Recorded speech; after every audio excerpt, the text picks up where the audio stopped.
Have you guys seen Meghan's Instagram story? Beer on a Friday night, a pair of jeans that fit just I'm a chicken fried. And cold beer on a Friday night, a pair of jeans that fit just right.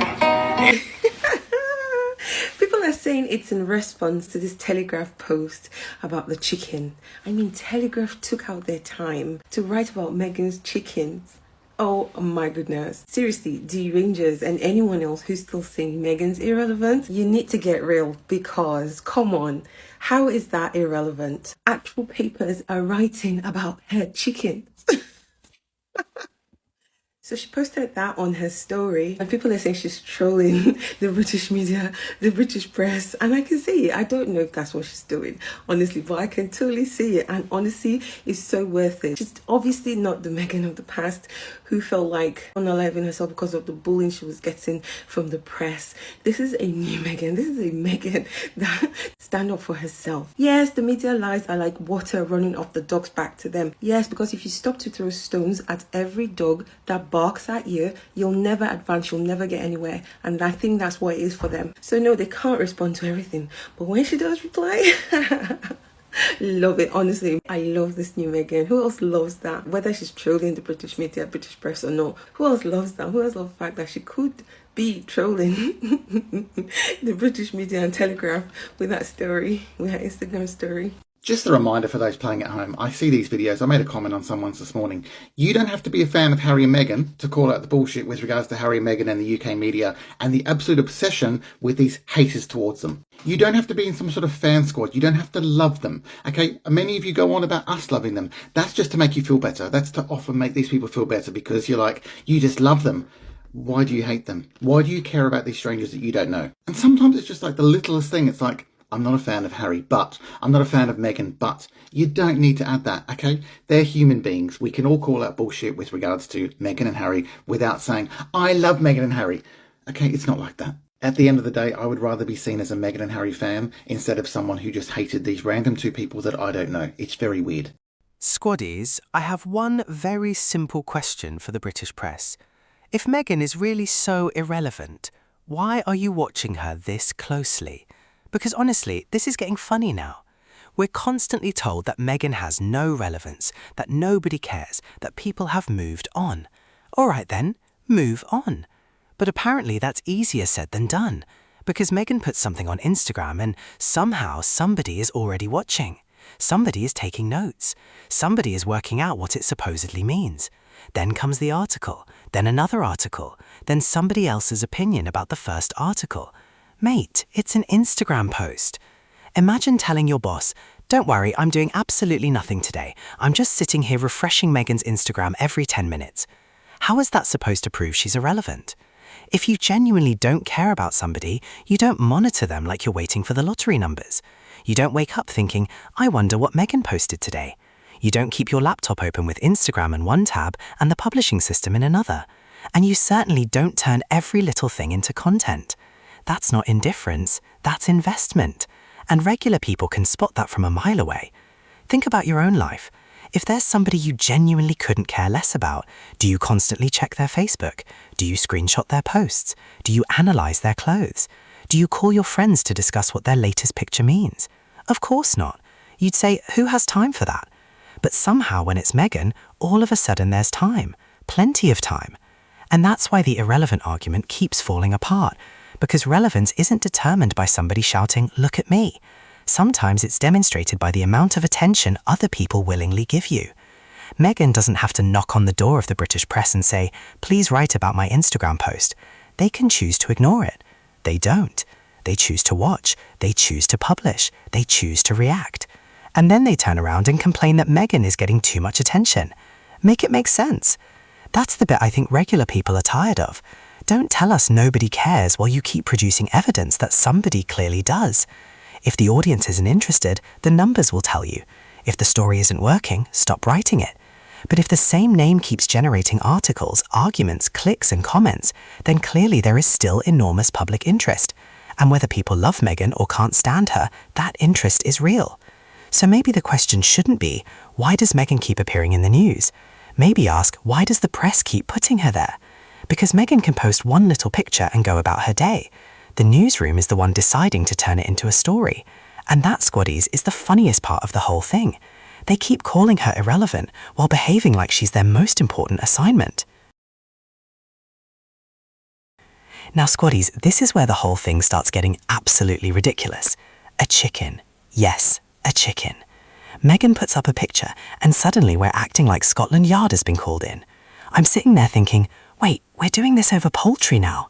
Because this wasn't some explosive announcement, it wasn't a royal resignation, it wasn't some massive political statement, it was a chicken. Something people photograph every single day. Your neighbour can post their dog, somebody else posts their breakfast, another person posts a sunset. Nobody calls an emergency meeting, but Meghan posts a chicken? Everybody grab the laptops. Suddenly we're asking what it means. Is there a hidden message? Is Meghan trying to send a signal? Is this part of some elaborate strategy? Did somebody in the newsroom just whisper, "Guys, I think the chicken means something"? Come on. And that's what makes this whole situation so funny. The photograph itself doesn't have to be controversial. The controversy can be created after the photograph appears. Meghan posts something completely normal, then other people decide it must contain some deeper meaning. That's when the circus begins. One person writes an article, another commentator reacts, someone on social media gets angry, someone else jumps in to defend Meghan, and before you know it, we've gone from Meghan posted a chicken to a full-blown debate about what Meghan supposedly intended. Squaddies, sometimes a chicken is just a chicken. And here's the thing, if Meghan really was having a little laugh at how predictable the reaction has become, I can't even blame her. Because imagine discovering that you can post something completely ordinary and certain critics will immediately start running around trying to decode it. At that point, you almost don't need to say anything. They'll create the story for you. And that's the distinction I want people to understand.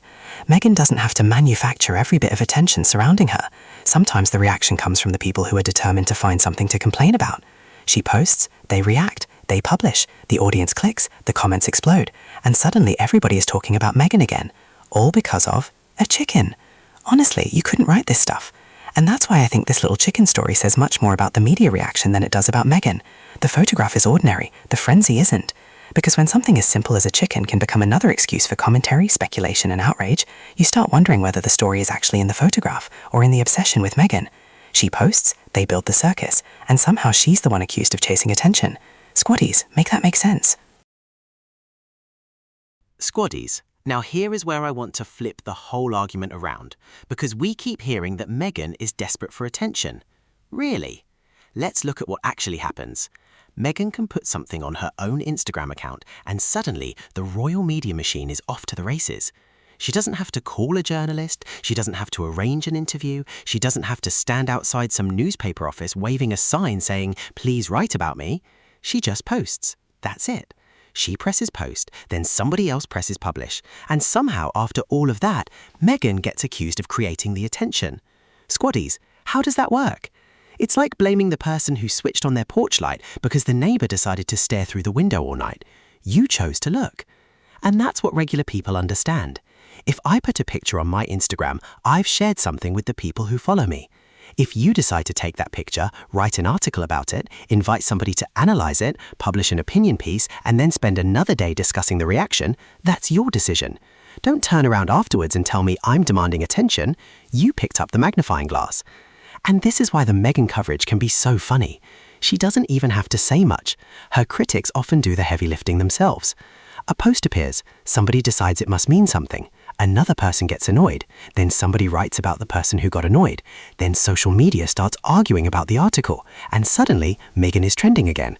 One post, 5 reactions, 10 headlines, 50 arguments, and everybody's asking why she's getting so much attention. Because you gave it to her. That's the bit that gets lost. Attention isn't always something you chase. Sometimes people hand it to you. And Meghan seems to understand something her loudest critics haven't figured out.